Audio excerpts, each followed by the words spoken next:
بسم اللہ الرحمن الرحیم۔ احکام شریعت بیان ہو رہے تھے۔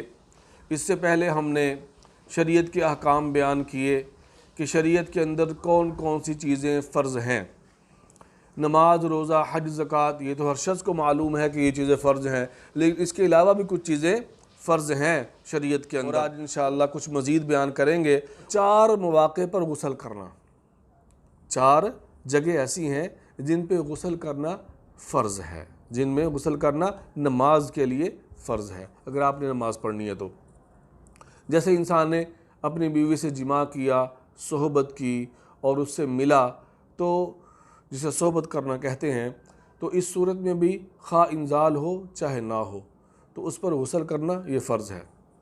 نمبر 2، خواب میں رات کو سویا تو احتلام ہو گیا، تو اب اگر نماز پڑھنی ہے تو پھر غسل کرنا، نہانا اس پر فرض ہے۔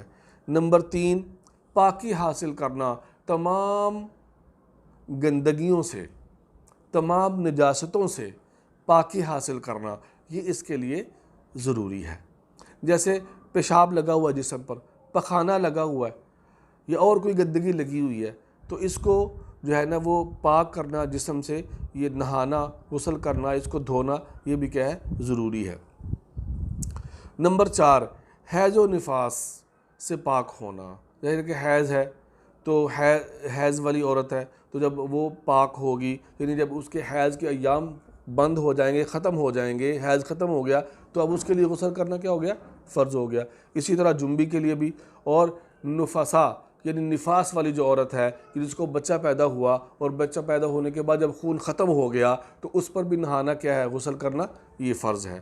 تو یہ وہ چیزیں ہیں جن کا کرنا جو ہے نا وہ ضروری ہے۔ 4 فرض وضو کے اندر ہیں، اور وہ کیا ہے کہ سب سے پہلا فرض ہے چہرے کا دھونا، بالوں سے لے کر، پیشانی کے بالوں سے لے کر ٹھوڑی کے نیچے تک، ایک کان کی لو سے لے کر دوسرے کان کی لو تک چہرے کا دھونا فرض ہے، یہ ایک ہو گیا۔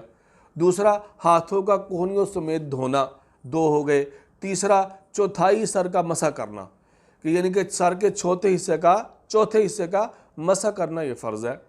اور نمبر 4، پاؤں کو ٹخنوں سمیت دھونا، یہ 4 تو وضو کے اندر ہو گئے۔ 3، غسل کے اندر کس طرح کہ کلی کرنا ایک فرض ہے، ناک کے اندر پانی ڈالنا یہ دوسرا فرض ہے، پورے بدن پر پانی بہانا کہ ایک بال کے برابر بھی حصہ خشک نہ رہ جائے جسم کا، یہ تیسرا فرض ہے۔ تو یہ 3 غسل کے اندر، 4 اور 3 7 ہو گئے، اور 3 ہی تیمم کے اندر ہے۔ نیت کرنا سب سے پہلے، پھر دونوں ہاتھوں کو مٹی پر مارنا اور ان کو جھاڑنا اور چہرے پر پھیرنا، 2 ہو گئے۔ اچھی طرح پورے چہرے پر ہاتھ پھر جائیں۔ یہ جھاڑنا اس لیے ہے کہ تاکہ وہ مٹی زیادہ منہ پر نہ لگ جائے اور دوسرا دیکھنے والا کہیں ڈر ہی نہ جائے یہ کیا بن گیا بھائی، تو اس کو ذرا جھاڑ لے۔ تو تیسرا فرض کہ دونوں ہاتھوں کو زمین پر مارے اور پھر اپنے بازوؤں پر پھیر لے کوہنیوں تک، یہ اس طرح، ٹھیک ہے جی۔ تو کوہنیوں تک ہاتھوں کا پھیر لینا، تو یہ 3 ہو گئے، 4، 3 7 اور 3 10 ہو گئے مکمل۔ اللہ تبارک و تعالی سے امید ہے کہ آپ انہیں سنیں گے، انہیں یاد کریں گے اور اس پر عمل بھی کریں گے انشاءاللہ۔ وما علینا الا البلاغ۔